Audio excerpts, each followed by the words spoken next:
Hi കൂട്ടുകാരെ, എല്ലാവർക്കും എൻ്റെ പുതിയൊരു വീഡിയോയിലോട്ട് സ്വാഗതം. എല്ലാവർക്കും ഓണാശംസകൾ. ഓണം ഇവിടെ വരെയായി, എത്രയോണമുണ്ടു. ഇന്ന് നമ്മൾ ഉണ്ടാക്കാൻ വേണ്ടി പോകുന്നത് സോയ ഫ്രൈഡ് റൈസാണ്. അടിപൊളി ടേസ്റ്റാണ്. വളരെ എളുപ്പത്തിൽ ഉണ്ടാക്കിയെടുക്കാവുന്നതേ ഉള്ളൂ.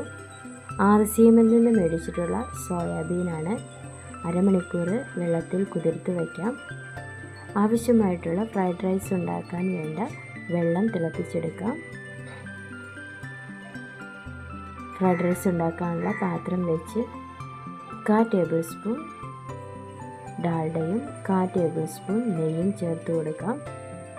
കറുവപ്പട്ട, ഏലക്ക, ഗ്രാമ്പു എല്ലാം ഒന്ന് ചൂടായി കഴിയുമ്പോൾ കഴുകി വൃത്തിയാക്കി വെച്ചിരിക്കുന്ന അരി കൂടി ഇട്ട് ഒന്ന് ചെറുതായിട്ട് റോസ്റ്റ് ചെയ്യാം.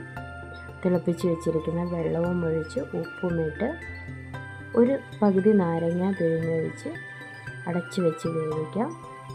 കുതിർന്ന് വന്നിട്ടുള്ള സോയാബീനെ ഒന്ന് കട്ട് ചെയ്തെടുക്കാം.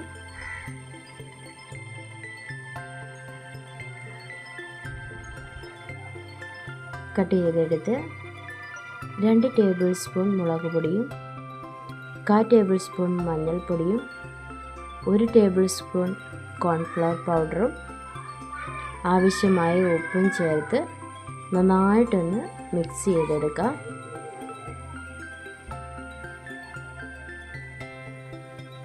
ഇപ്പോൾ റൈസൊക്കെ വെന്ത് വന്നിട്ടുണ്ട്. ഒരു ചീനിച്ചട്ടിക്കകത്തേക്ക് എണ്ണ ഒഴിച്ചു കൊടുത്ത് സോയാബീൻ ഒന്ന് നന്നായിട്ട് വറുത്ത് കോരിയെടുക്കാം.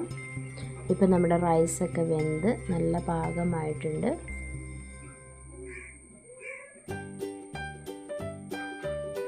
വറുത്ത് വെച്ചിരിക്കുന്ന സോയാബീനെ റൈസിനകത്തോട്ട് ഇട്ട് കൊടുക്കാം.